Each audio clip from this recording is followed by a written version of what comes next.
प्यारे बच्चों नमस्कार। मैं कृष्णकांत त्रिपाठी अपने चैनल में आपका स्वागत करता हूं। बोर्ड परीक्षा 4 अप्रैल के लिए उपयोगी प्रश्नों का एक समूह हम लोग बता रहे हैं, उस पर डिस्कस कर रहे हैं। तो जो भी सवाल इस वीडियो में बताए जा रहे हैं या अन्य वीडियो में बताए जा रहे हैं उनको आप एक बार ज़रूर लगाइए और लगा कर ही जाइए। आपने अगर कुछ भी साल भर नहीं पढ़ा हुआ है तो इन प्रश्नों को हल कर लीजिए, आप निश्चित ही पास हो जाएंगे। देखते हैं सवाल। ये 8 नंबर में भी पूछा गया सवाल है। एक फलन दिया गया है, इसके द्वारा जो प्रदत्त फलन है उसके उच्चतम और निम्नतम मान ज्ञात करने हैं।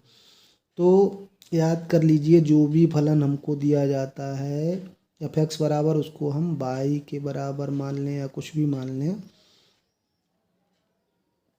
उसको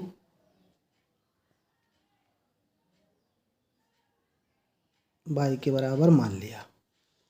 फिर दूसरा स्टेप हमारा ये होगा कि x के सापेक्ष अवकलन कर दें।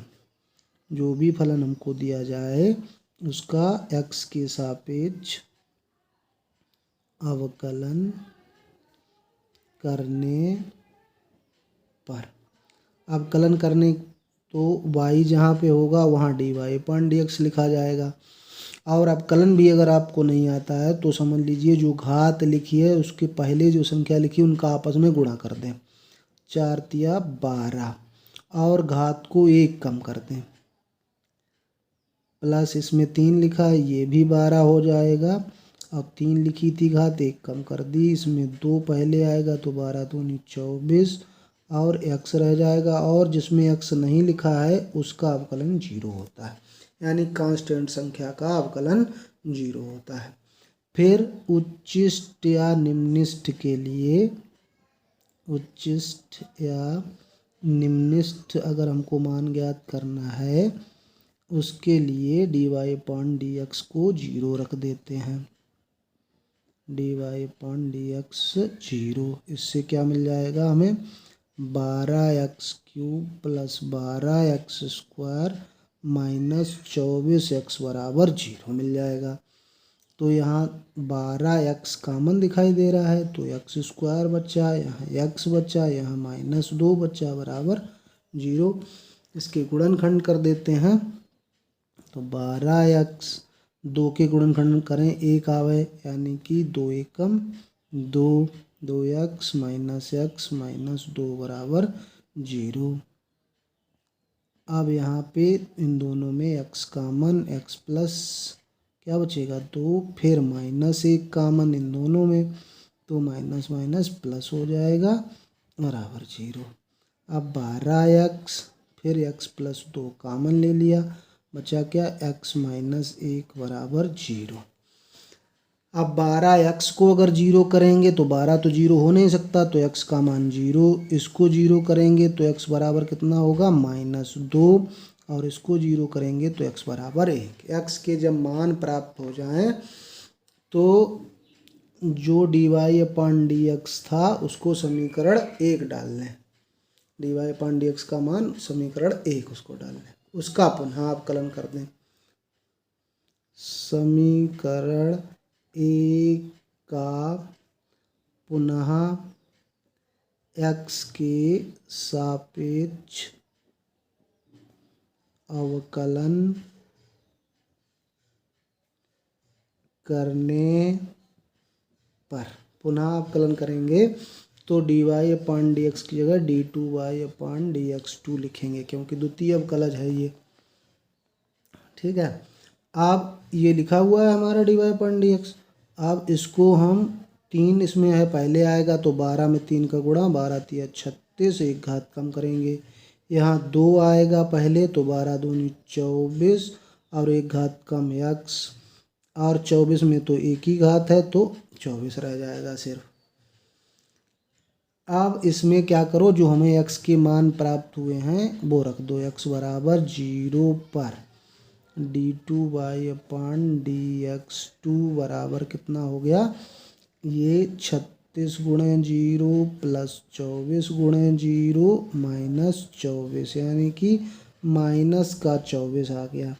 अब जब हमें निगेटिव मान प्राप्त हो जाए तो उस बिंदु पर उस x के मान पर फलन उच्छिष्ट होगा। फलन उच्छिष्ट है, यानी कि जिस पे निगेटिव वैल्यू प्राप्त हो उस पर फलन उच्छिष्ट होगा। अब x बराबर -2 पर d2y/dx2 बराबर 2 पर यहाँ रख दो, -2 36 गुणे -2 का वर्ग प्लस 24 गुणा -2 -24, ये 4 हो गया। 36 चक्कू 144, 24 दूनी 48 -24, 24 48 हो गया 72, 144 से घटा तो प्लस का 72 आ गया, यानी कि ये पॉजिटिव मान मिल गया। जब मान पॉजिटिव मिल जाए तो उस बिंदु पर फलन निम्निष्ठ होगा। फलन निम्निष्ठ होगा। अब एक मान और हमारा बचा है x बराबर 1।